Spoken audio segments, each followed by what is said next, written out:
Welcome to Sonic Seekers, where we get to know musicians on a deeper level and get to hear a little bit about what's important to them and also hear some of their music. I'm your host, Emilee Schuler, and this podcast is for musicians and music lovers alike. Do you identify as a music nerd? Are you one of those people that likes to annoy your friends with little-known facts about songs and artists? Do you get excited when someone hands you their aux cord on a road trip? Do you rarely hand your cord to someone on a road trip? And if you do, they really know that you love them? Do people hate playing Name That Tune against you? This podcast is probably for you if you answered yes to any of those questions. It's probably for you if you can't stand small talk but love to have deep and meaningful conversations. Join me as I take a deep dive into the minds of incredibly talented musicians as we search for deeper meaning and purpose in life through music. In this episode, I'll be interviewing Kitty, Steadman and Melanie Howe of Drop Dead Dangerous. I hope you enjoy.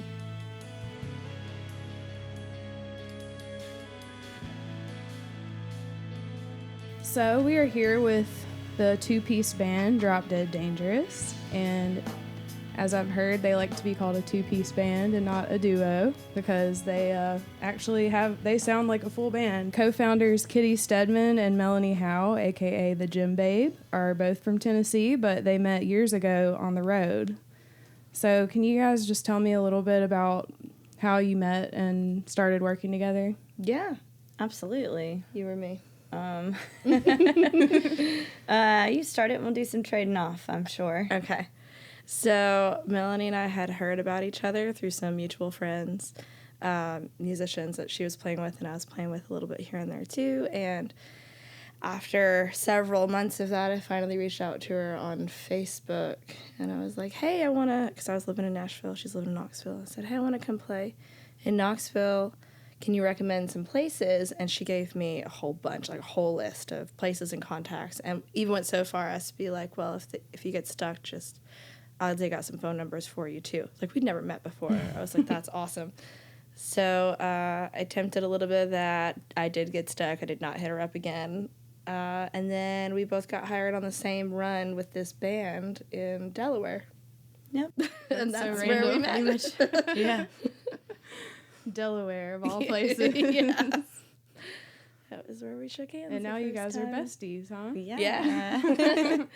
Yeah. That's so cool how the stars align sometimes. And Yeah, it took like, I think a solid year before we got to play together.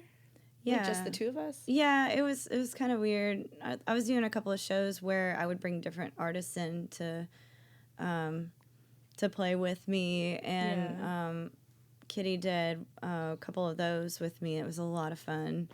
A place called Rogers in Knoxville. It's a little hole in the wall. I love Knoxville. I've been there a couple of times, and I went to, I think it was called Preservation Pub. Yeah, Pres Pub. Oh my gosh. It's a cool spot. Yeah, I went 2 nights in a row because I loved the music so much. The first night I went, I was like, I'm going back there. And now I think I went to Knoxville a second time, and I went back there. I was like, I don't even care who's playing. I'm going to go to that place. When you go back, call us. It's a scruffy little city for sure. It's really neat, though. I loved it. But you were saying kind of like the stars aligned. I was playing in a duo project, and my partner was having a lot of life changes, stuff that was going on with him, and he wanted to come off the road. And so Kitty happened to be available. I was so hyped that she was available to like pick up that slack, because it's really hard to go out on the road as a drummer and put on a whole show as a drummer. That just doesn't happen. I'm sure you could I'm sell sure it. somebody does it, but it's not me. And it's just like after that, I think if we just anybody kept could working do it, together. you can do it. Oh, thank you. Well, you've talked a little bit about what you guys were doing before you joined forces, and I've heard the story about how you decided on your name, but if you guys want to explain that a little bit, because it's kind of funny to me. Yeah. Well, we frequently play down in Key West. We have a couple of residencies down there, several musician friends. We pop down for a lot of the festivals. One of our friends was playing a show, and he invited me to sit in with him, and then I was like, oh, you got to have Kitty, and So Kitty came over and we played, and he was like, "You guys have to listen to these girls. They're just drop dead dangerous." I love and that. we were like, That's "That's the name. we It's have the the one. name." We pay him for royalties and free merchandise. Yeah. We're like, here's the new T-shirt. He has the love first that. one ever. We did. We as soon as we got a batch of T-shirts, we took his size out and mailed it to him. We're like, "You get the first one." I know, that's amazing. I love that because it really is so hard to decide on a name for a project because, I mean, it's important. You're going to be... It makes the marketing really hard to not have one. Like, for several shows, we were like, follow the Djembabe and follow Kitty Steadman. And Yeah. one of us or both of us will post the next show. We'll see what Yeah. happens, you know? Like, You never do. it was a whole thing. Yeah, we were lucky that our name found us. Yeah, that's beautiful. Made it easy. It did. I know you guys are kind of country, kind of southern rock, but you have a really diverse following, it seems. Like the whole trop rock community. Like, how did that kind of happen? Like, how did you guys get interwoven You should with start the... that one. Well, so Kitty had mentioned there were some musician friends and a band that we were playing with and around. And that particular band was kind of the gateway into that. We had some friends, Tall Paul and Christy, who had been playing these trop rock festivals and events and Parrot Head clubs for eons. And they kind of introduced that band that we were working with into that whole lifestyle, that whole community and following. And through that, because those fans just absolutely embrace their musicians, through that we were kind of, Drop Dead Dangerous was sort of grandfathered in because they were familiar with us. They knew who we were. They knew what we were about. And although that we don't necessarily play trop rock music predominantly, they still support us and embrace our own genres and styles. They're Yeah. so hungry for original music and like connecting with artists and writers that it's really fun to play for that community. Like they Yeah. just keep embracing whatever project we want to do next. It's really cool. That's great. We got lucky. Yeah. Is that kind of how the Drop Dead Beach Bash kind of came about? Yeah, it definitely is all like a domino effect, I'd say. Yeah, and in so many ways, we got connected with a group called Pirates and Poets, and they actually help manage and host some of these other trop rock festivals, and outside of trop rock as well. Yeah. And they were just like, you guys need to host your own festival, without even the intent of making it a trop rock type event. It did just branch from that. Yeah. Funnily enough, Pirates and Poets started as a podcast. That's awesome. So give it like 10, 15 know. years, you might be running festivals. Emilee's going to be running the festivals, the Sonic Seeker Fest. I mean, I would not be opposed to that. That would be pretty amazing. Yeah, it would. It's a lot of work. It's way fun. Yeah, I can't even imagine all the logistics that go into There are not things- only scheduling, but just the layout and everything. Watching safety. it all like happen though after the months of planning is pretty fulfilling. It's really rewarding. And the other day, I think, what did I say? Like, we have a 4-day party. We call it a music festival. Yeah. Yeah. I mean, there's a whole job in itself of getting the right musicians in there, promoting and getting the right fans there for the musicians that you have. But there's this whole other section of dumpsters and parking spots and Yeah, all all like the stuff you're that like, you don't wanna think why did about." I even? What is? We need a permit for what? How many police officers do we need on the premise? Like, there's so many little rules, and I but can't imagine. it's in the end, it's worth it because not only are you taking away an incredible experience, you're providing an incredible experience Yeah. for so many other people. It is. Yeah. I think it's one of the coolest things we decided to do. And Pirates and Poets had to talk us into it for like years. Oh yeah. They were like, they're your own. We're like, get help. Well, it seems Oh, like yeah. you guys usually sell out the VIP tickets and all that. Does that happen every year? I saw. Didn't It's you sell happened them every out? time so far. Yeah. What was really crazy is the first time when we announced the tickets like going live for the first Beach Bash, the website ticket link crashed because it was linked to a PayPal account, and PayPal thought we were stealing money from all of our fans because of how fast the ticket sales came in. Amazing. So they flagged us and shut us down. But VIP did sell out in one day the first time, and then this time it took a couple weeks. But yes, it sold out. Very impressive. Fast. Still. Yeah. Well, we grew it. We've learned the VIP demand and decided to grow the section. Yeah.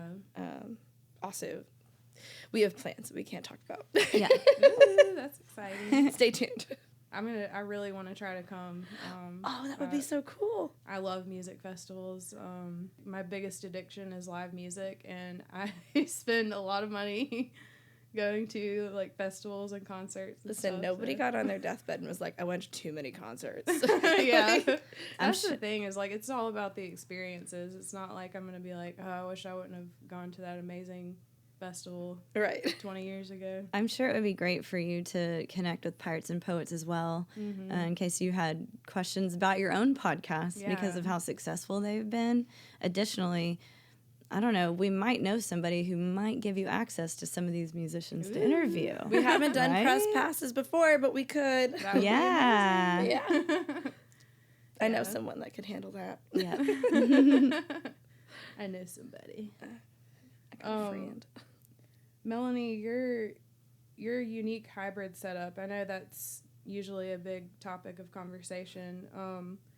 Can you tell me a little bit about your setup and how you create such a big sound with that? So basically the drum set that I'm working with currently is a hybrid between what you would consider a standard drum set and world percussion, more specifically Latin percussion.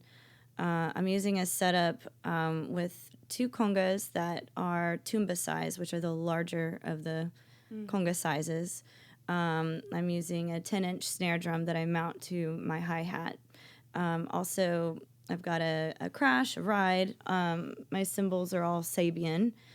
The kick drum that I use is probably one of the more unique and different things. It's the thing that makes people kind of turn their head a little bit when they're trying to figure out what the sounds are. Like when a dog hears a whistle. Yeah, like when a dog hears a whistle.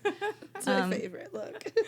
And that, my kick drum is actually a bass djembabe, but I have it turned up on its side so that the beater still strikes as if it would on a standard kick drum, but it's actually a hand drum. Wow. I have an additional djembe on one side of several other accessories, including pedals. I've got a tambourine set up on a pedal. I've got a cowbell set up on a pedal, and I can use a drop clutch on my hi-hat, so I don't have to stop using the hi-hat if I want to switch between pedals. And then sometimes I also throw in my seat, which is a Peruvian drum called cajon, and it can double as a additional kick sound and additional snare sound. So just kind of depending on what the song needs and what kind of feel, any of that stuff. Yeah. I have lots of different sounds that I can make. I love Melanie's drum set so much. You just so like cool. lay around whenever when you have downtime or something like, what could I do differently? Absolutely. Like, just think about it and like, like a mad scientist, go to your drum kit and move That, stuff around. yeah, that's the beauty of playing drums and percussion. That's why I fell in love with playing drums and percussion, is because it's really limitless. Yeah. As long as you are physically able to do it, then you can. It's different than most other instruments where you have more freedom to do stuff like that. But yeah, it's certainly been an evolution, and it will always be an evolution. It'll keep changing from here forward. Endless possibilities. Yeah, absolutely. While we're on the subject of the drum things, I listened to your interview with Gone Bops, and where you were talking about how like dance knowledge kind of helps with live music performance. How do you think that your dance knowledge helps you with music? Honestly, I thought that was really interesting. Thank you. And I'm glad that you got a chance to listen to that. Gone Bops is my drum sponsor, and they're an incredible company. They've been taking care of me for several years really, now. The guy that was interviewing you seemed like very genuine and just a fellow music lover, you know? Yeah, absolutely. They're a great company, and everybody in that company loves drumming. So Yeah. what's not to get along with? You should go to one of their booths at a trade show. I'm just saying. It's Yeah, really fun. It gets really fun. Drumming is a very physical instrument, much like dance is a very physical expression of music as well. And so having knowledge on how the music works through your body, I feel like kind of gives me a little bit of an upper hand when I'm playing percussion. I feel like it's why she can play conga and bass patterns at the same time. Yeah. Like, honestly, when you watch her, sometimes she just looks like she is dancing from the waist up. Yeah. Like, it's really fun to watch. Like, Thank you. Do you still dance regularly? I don't teach anymore. I used to teach for several years, and the only reason I got out of teaching dance was because of some of the sales pressure. Just really isn't in my personality. Yeah. But I absolutely love to dance. Anytime I meet up with old dance partners, or if I meet somebody new who knows how to dance, I'm all about it. Yeah. I mean, there's many times that Kitty and I get done playing a show, and there might be a band after us, and she'll say, "Mel, will you dance me?" Yeah. So we'll go out there, and I'll spin her around, and Aw. yeah, it's really fun. we have a good love time. that. Yeah. I have no idea. She's taught me anything I know about dancing. I was a theater kid. I know choreography, not dancing. Yeah, it takes so much coordination to dance, and I probably don't look good while I'm dancing, but I feel good when I'm dancing. That's all that matters. Is to be like a professional good dancer. I feel like that takes so much coordination, which goes back to what we were talking about with your coordination with the drumming and everything. Drum and dance. Yeah. Drum and dance. And Melanie, so outside of live music performance, I know, as we said, you're a dancer, a food connoisseur, a model. I saw like you've got like all of these amazing, little sections on your website and everything. And Kitty, I heard in one interview you mentioned that if you were not in a career where you do music, then you would be interested in being in animal rescue. Absolutely. Yeah. So, like, outside of music, I mean, I'm guessing that you're very passionate about animals, but... I have a whole business plan for one day. Aww. It's a little ridiculous. And it's gonna be very expensive, but it's gonna be called Kitty's Puppy Shelter. Someone's gonna steal this the more I talk about it, but whatever. The mission is still the same. So ideally, I'd have 5 properties, one in Tennessee, Pennsylvania, Iowa, Arizona, and Oregon. They'd be hundreds of acres apiece. Oh my gosh. They would be completely like fenced in, gated, regulated, maintained so that animals could live and die there. It'd also be an adoption facility, and a medical facility, and an educational facility. I would want to run camps out of it for like kids or battered women, anybody where like the humans let them down, just like come retreat to the properties and let you heal the animals heal you kind of thing. And this is where it gets real expensive. I want my own fleet of semi-trucks with customized trailers, and they would go around to kill shelters or rescue situations and take the animals and just bring them back to the properties. I love that. That sounds absolutely amazing. Yeah, a few $1 billion and we'll get it done. You never know. I mean, people are very passionate about animal rescue, and you could definitely, I feel like, help raise funds from. I've kind of said it'll be like my second act, like music first, and then it sounds like absolute heaven, being on hundreds of acres surrounded by dogs. Like even though it'll be called, I might have to change it from puppy shelter because I want to rescue any kind of animal. Like we have a friend that's passionate about horse rescue. I know nothing about it, but she would help. Yeah. So and that's another thing. You could have partners, anybody who's interested. Everybody can kind of throw in resources, and it could be cool. But yeah, it's kind of a common, like not your question, but before, a common interview question used to be like, if you couldn't play music, like if I woke up tomorrow and I had no ability to sing or play guitar, but wanted to feel so fulfilled, I think that's something I could find passion in for sure. Yeah, I love the animals. What are y'all's favorite like dull things to do, like just mundane when you're on the road all the time, but whenever you have time that you're not on the road and you just have free time? Like, I like to play video games and, do mindless things like that, binge Netflix or whatever. But I don't know. What are some of the dull, mundane things that you find the most satisfying? I'm a classic millennial, I think, in this. I like to binge Friends. Just Friends. Like, when I was sick recently, I did start rewatching Gilmore Girls, though. Oh my gosh, I love Gilmore Girls.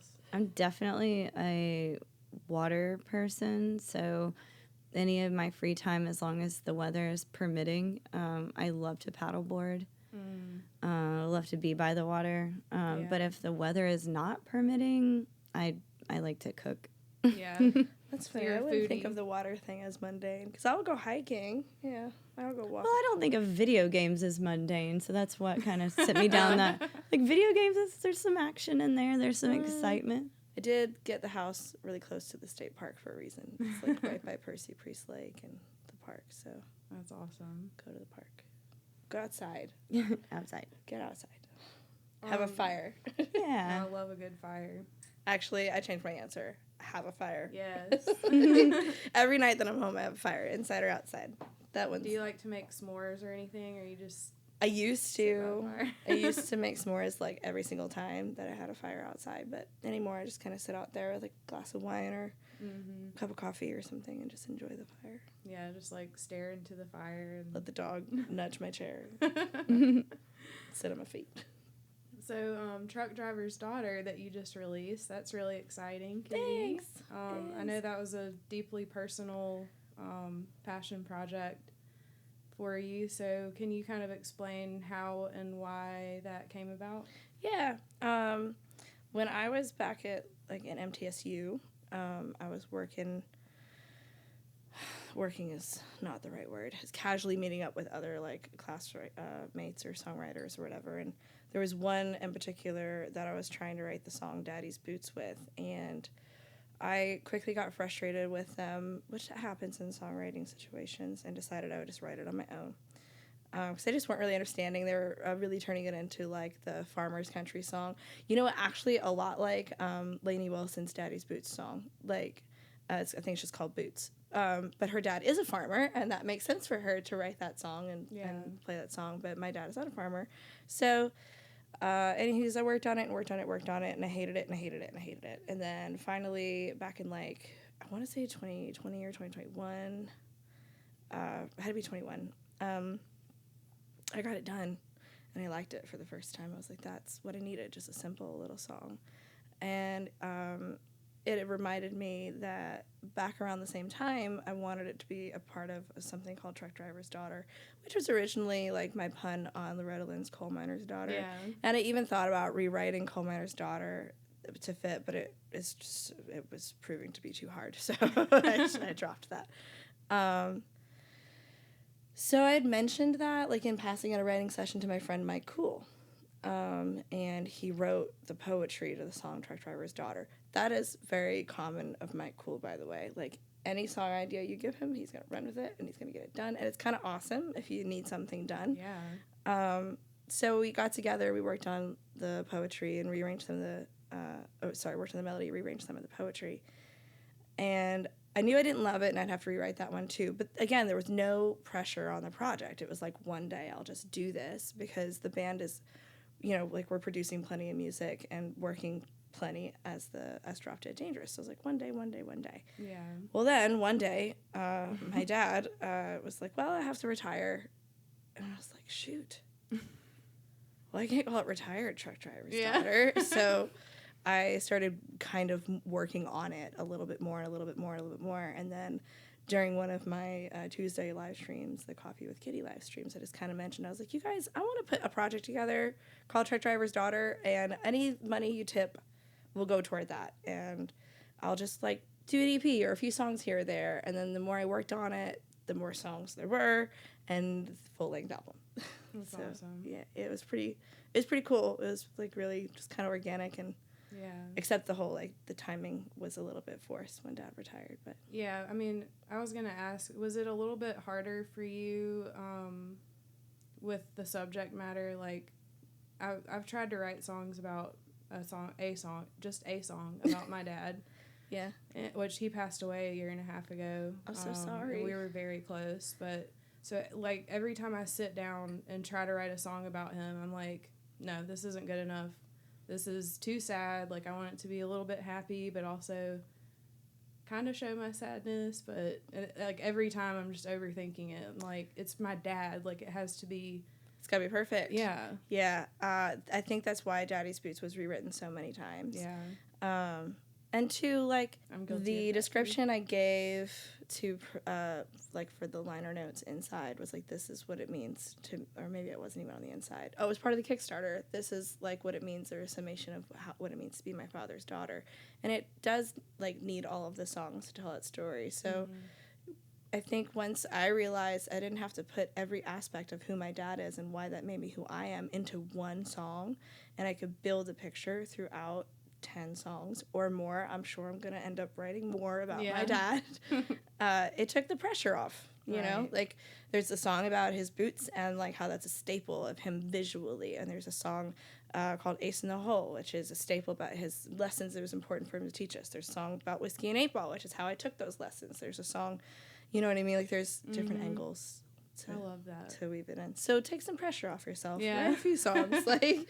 I definitely put way too much pressure on myself about that in particular, especially. I'm like, I can only imagine. Gotta do him justice, like.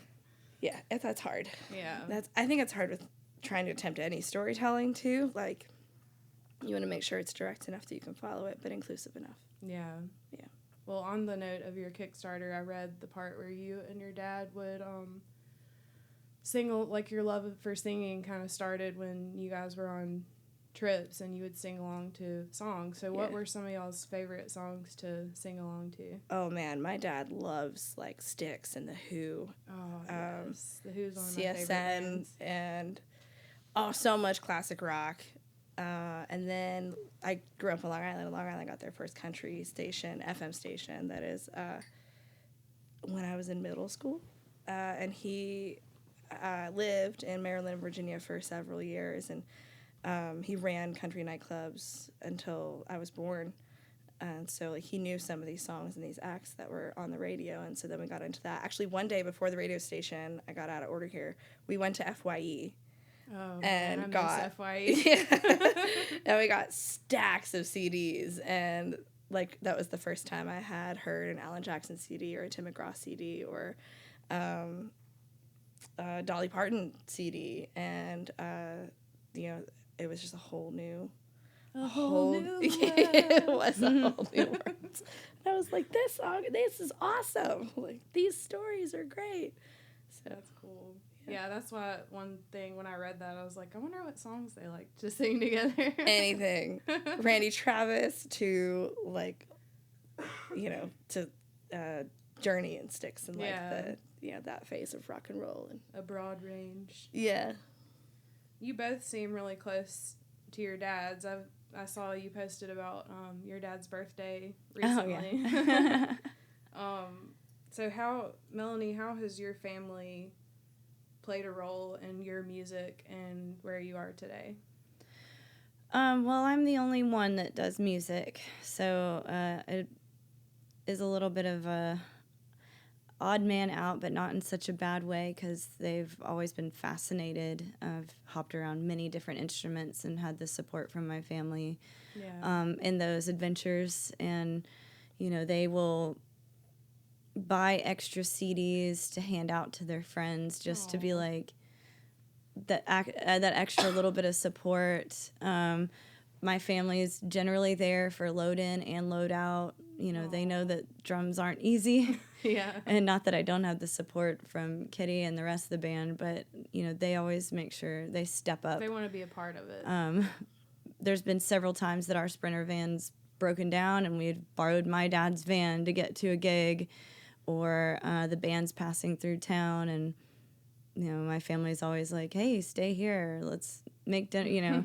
They make a point to get to know everybody in the band. They make a point to get to know our fans that show up regularly, and befriend them as close as it's comfortable, you know, that sort of thing. So, That's awesome. That's huge to have support of your family and friends. I mean, especially at the lower levels, because it is a financial burden on them to do that. To, we might be playing 5 shows in one town, and to come out to all 5 shows, and they're spending money on the dinner and the bar tab, and they might get up and sell the merchandise in the middle of while they're having a meal, and that's not necessarily something somebody would just want to do on a night off after they've worked all day, to come out and then do those sort of things. So it is a major support, like I said, especially at this level. Yeah, it's so special to have that.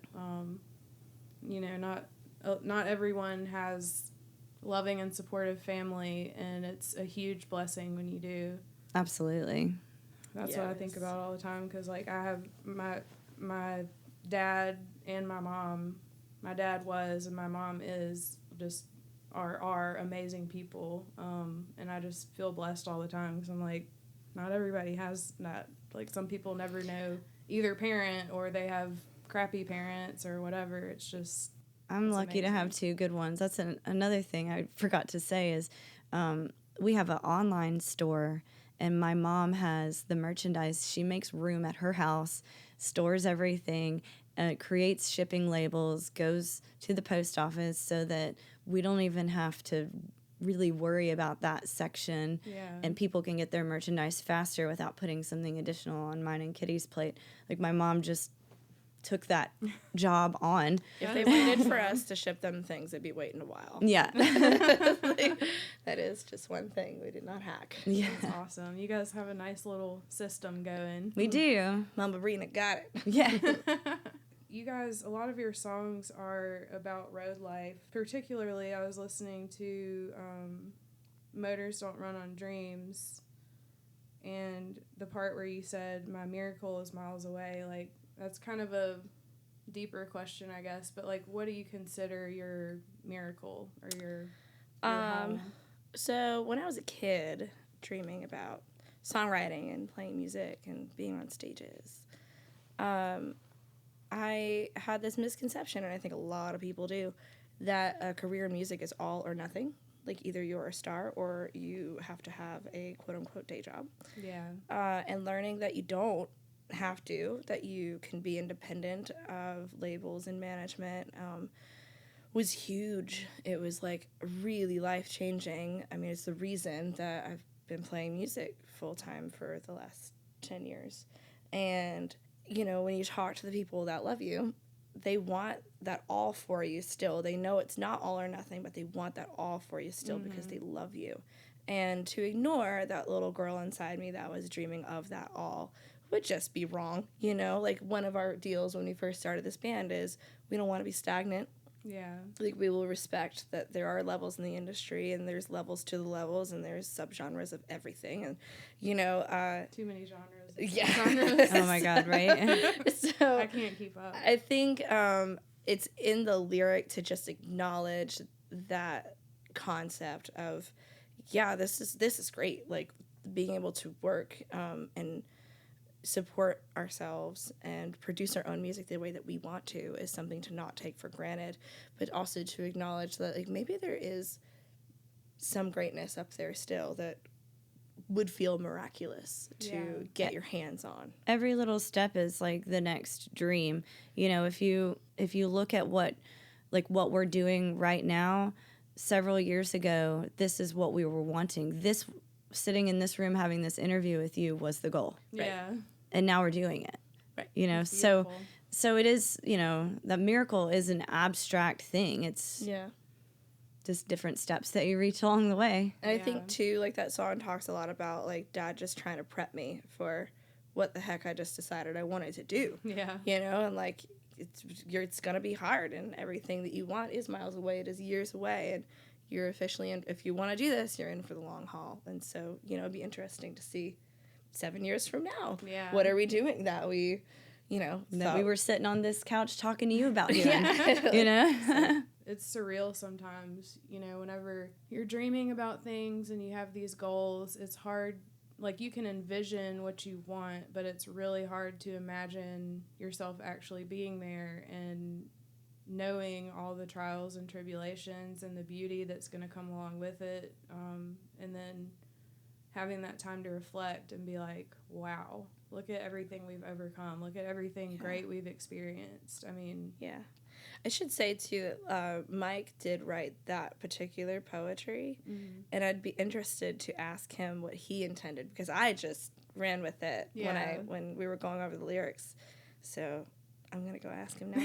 Mike Cool would be somebody really fun for you to talk to. Yeah. Absolutely, yeah. That guy's got a catalog of songs miles long, and he's written, you know, for so many of our friends, too. Yeah. I think that at some degree you do hear little snippets of Mike Cool, you know, through us and our friends. It's like, oh, was that cool right with Cool? That's cool. Cool's definitely on Yeah. He's a fascinating guy. That's awesome. I would love to meet him. About road life, how do you guys kind of stay grounded and centered and like stay motivated when you're on the road for long stretches of time? I think that there's a lot of advantage that Kitty and I have because we work so closely together, that people who either travel alone or maybe they have a backing band that's fantastic, but they're not super tight with. Yeah. Because she and I, over the years, we found a really good way to both respect each other and lift each other up. So, you know, everybody has days where they just need quiet and alone time, and we can say that to each other without it being offensive or feel like somebody's calling out of work that day or anything like that. Like, because this isn't a job that you get up in the morning and go to and then come back at night, it's something that you live.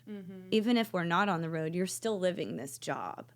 And it's so cool to have somebody that you can bounce that off of and not feel completely by yourself in that moment. Like, oh my God, I was sick this week, or I had cramps this week, or I just was in a shit mood. Like, I know she's picked up the slack, or, you know, or she wants to turn off the phone and go on a vacation, or she's sick that week or whatever. She knows that she can rely on me to keep the motor going. Those are the best kind of friends and people to have in your life. The ones, I call them low maintenance friends, which I'm a low maintenance friend, and my best friend is a low maintenance friend. So you need to have low maintenance we friends. both, and I lean more towards being an extrovert. She leans more towards an introvert. But we kind of balance each other out. And Mel told me that, like, when we first started working together. So also, like, we didn't always have that big Sprinter van you see out there. Yeah. Like the one that you expertly parallel park. Well, I did grow up in New York, and my dad is a truck driver. Yeah. So these are skills I'm supposed to have. Yeah. But thank you for noticing. So Mel pointed out to me very early. She was like, so, you know, I'm really just more introverted. And I was like 20, 21, and I was like, what the heck does that even mean? And so she explains to me, she was like, you're definitely an extrovert, Kitty. And I was like, yeah, definitely. Absolutely. She's like, I'm not. That doesn't feed me. That drains me. And I was like, oh, what's that like? And so she was like, you know, she was just she essentially like set these boundaries when we were attached by the middle console.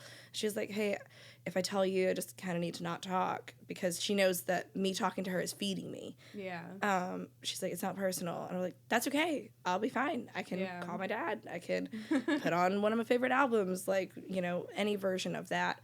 And through the years, we've come up with systems to just let each other know, like, when we're ready for something. Or there's everything from, like, little code words when we're in public to every morning, especially on the road, and especially if we're not sharing a room, and sometimes even if we are, we'll text each other a little emoji to indicate, I'm ready to get up and work with you now. I love that. Yeah, yeah. It's worth its weight in gold. It's like we could send the emoji back, but then add a few things like, I'm ready, but just soon I'm not quite awake yet. Still a little tired, but I'm ready still. Yeah. I mean, it's just so funny because it's, in some ways, it's like having a roommate, but not really. It's like having a roommate that you also go to work with every day. And like we know each other's families well. We know like every detail about each other. And sometimes it's like, okay, I just need to not share a little bit of information with you. Like there was one time on the road, something wasn't working out with this person. something wasn't working out. Kitty was dating this guy, and it just was not working out. Got weird. He did get weird. And, especially if you're traveling, they get weird. We went out to the West Coast, like we were thousands of miles apart, and it was our first time being thousands of miles apart, and he got weird. Yeah, and she was just like, I have to end this, and I can't wait to go and do this in person. Like, I need to talk to him now and make this stop. And I was like, okay, I have noise-canceling earbuds. So I put noise-canceling earbuds in, and I play a game on my phone. So it was like assurance that I wasn't listening to your conversation. I was not a part of what happened, but you can just like tap me if you want to talk about something when you're done. And that's fine. So like you just find ways to make life work. Yeah, that's beautiful. Another thing that we'll do too, like if it's just time for, like if we have time. So we're going to have 2 down days next week. One day will be dedicated to realigning our sleep schedule because we're flying to Washington for the weekend. Yeah. But then, we were just talking about like going to the gym. Or we'll talk about, like, hey, do you want to go to brunch, just us? Even if we're in a town with friends or family, or, like, we're going to be where my husband lives, and, like, that's fine. Like, we're going to go have a little work brunch. We'll see you around. Like, we just prioritize that stuff when you're traveling full-time. Sorry if we spent too much time on this one question. Oh, no, I mean, it's our life. It's our life. Yeah, that's what I'm definitely very curious I think one of the best examples of taking care of ourselves on a tour was South Dakota Day. Oh, yeah, that was good. We took our sweet time getting across South Dakota because we could. The Badlands are beautiful. They are. That's on my bucket list of places. Highly recommend. Yeah. It's gorgeous. Take your time, too. There are these signs that say, like, telling tourists, like, don't get too focused on your camera, like taking video through your camera because you'll fall. You'll drive off or walk off it. Yeah, it's like it's pretty dangerous. And well, not if you're paying attention, it's not dangerous. Right. Like similar to the construction zones in New York City that say don't text and walk. Yeah. So a complete opposite, same concept.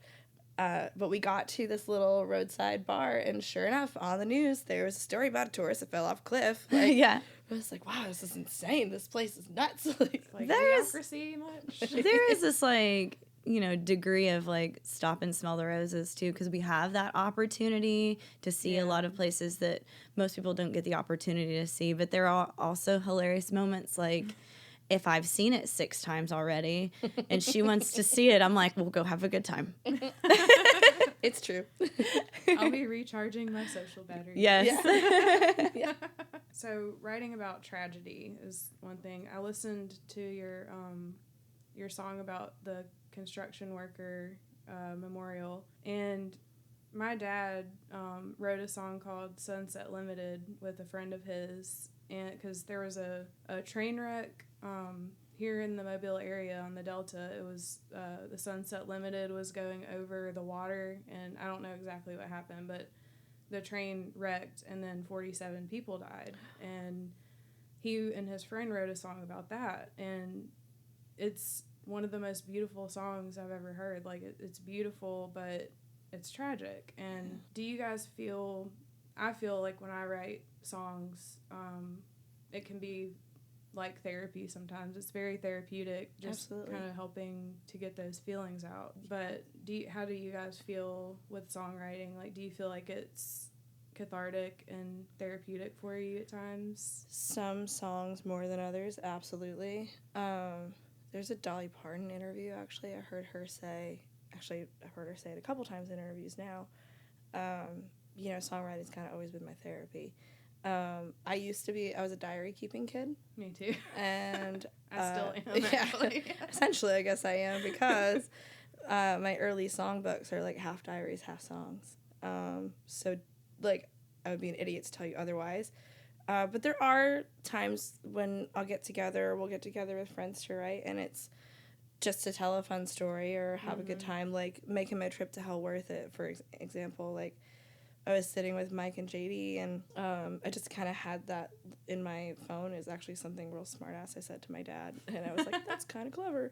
So I kept it, and I said it out loud to them, and then Mike started writing out poetry to it, and now we have Making My Trip to Hell worth it. So, like, there's nothing therapeutic about that one, but, like, Angel on the Ground, like, 100% therapy. Mile 364 was a story I felt compelled to tell.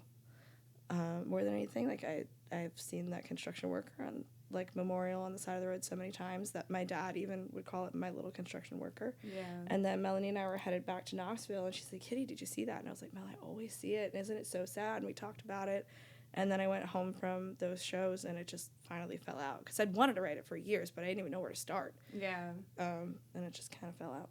Well, I feel like it's kind of, it was therapeutic for me to listen to, because as somebody that's, like, kind of an empath, I guess, anytime I pass by those, and we have a ton around here, too.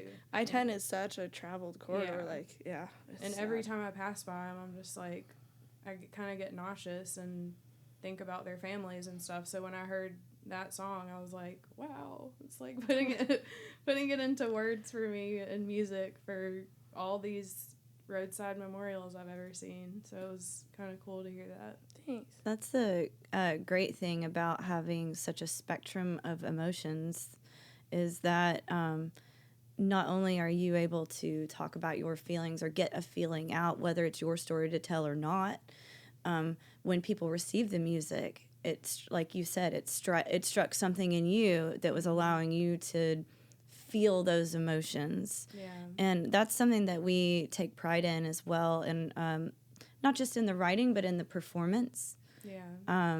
We try to definitely take the audience on a trip. You know, Yeah. there's highs and lows, and read the audience, how they're responding to what's being performed. There's an art to that, for sure. And even as far as, when we go into the studio to record, like, you can't just pop in after having a coffee and then sing something sad. Like, you need to really put yourself in that headspace and feel those emotions to perform the songs properly. Yeah.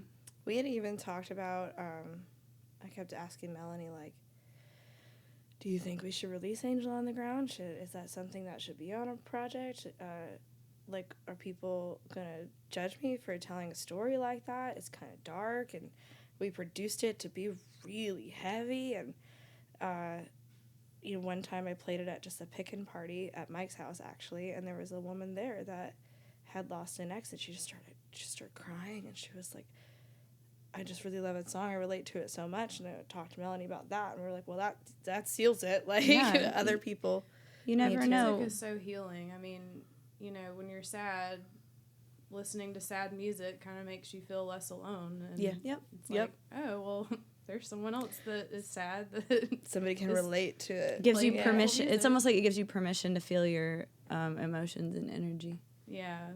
I mean, I'll occasionally listen to upbeat music when I'm sad, but most of the time I'm going to be listening to sad bastard music. Yeah. Radiohead is one of my Yeah. favorite bands, so Be that tells cathartic, you. get it out. It feels good. Yeah. Yeah.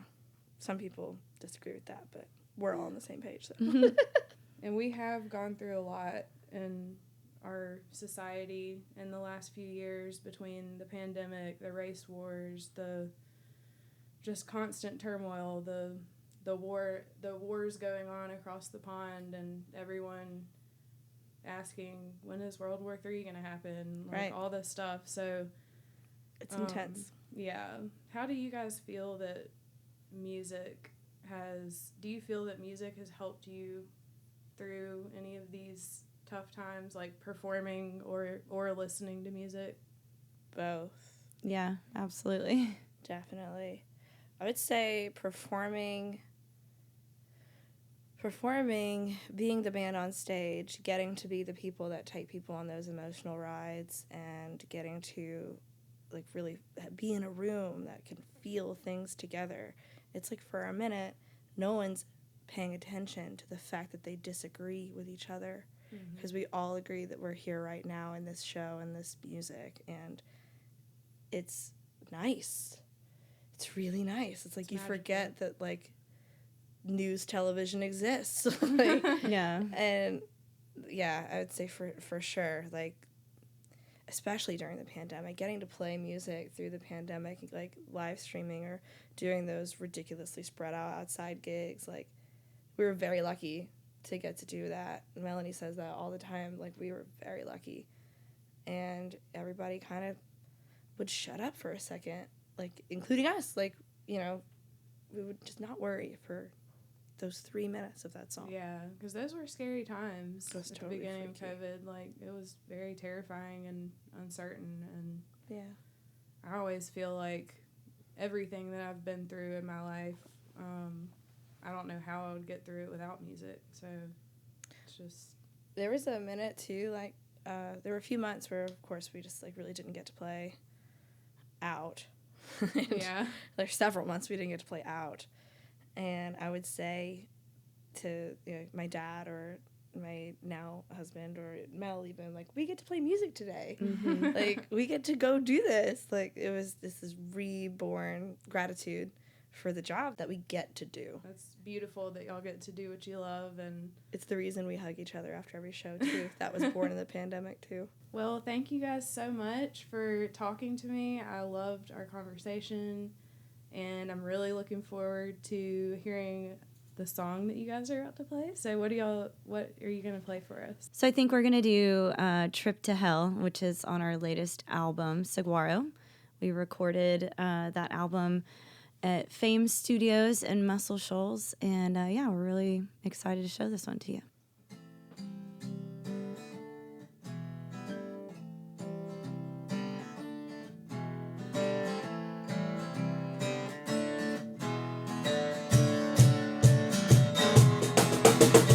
Some may say I'm living a wild card life, playing hold'em with the devil in the dim moonlight of the dirty South End. I'm telling you now, man, probably never see the light.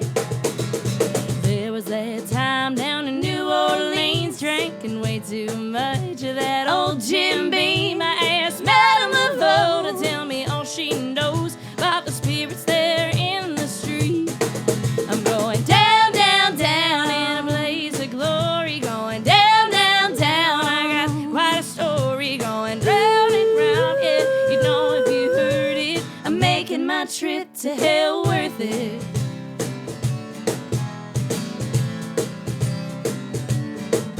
Well, we gave new reason to call East Tennessee the Smoky Mountains, 'cause believe you me, we let it on fire with lust and desire, set a few demons free. I'm going down, down, down in a blaze of glory, going down, down, down. I got quite a story going round and round. Yeah, you know if you heard it, I'm making my trip to hell worth it.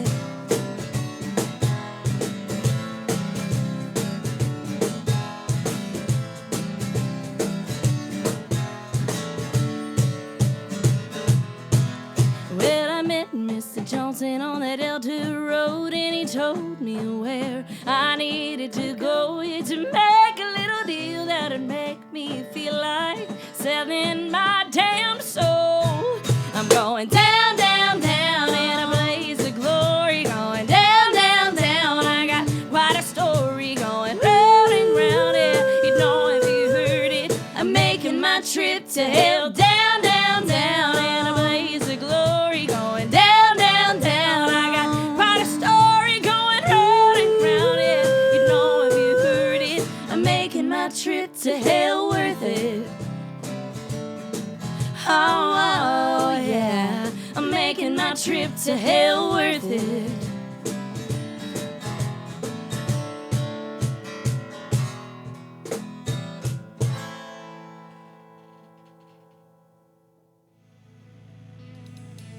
Thank you for joining me on my Sonic Seekers journey. All episodes are currently recorded at Dauphin Street Sound in Mobile, Alabama. Big thanks to them for always providing professional quality recording and hospitality, and a cozy environment for me and my podcast guests. They are amazing to work with, and they have recorded some legendary artists at their studio. Huge thanks to my good friends, the Jollies, out of Satsuma, Alabama, for composing and recording the Sonic Seekers intro music. All I told them was that I wanted something dreamy and shoegazy, and they churned out the most beautiful masterpiece I could have imagined.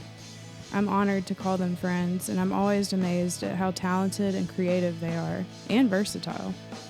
Thank you to Shane Filan for his top-notch editing skills, and most of all, thank you for listening to my passion project, Sonic Seekers. May the Lord bless you and keep you. May the Lord make his face to shine upon you and be gracious to you. May the Lord turn his face toward you and give you shalom.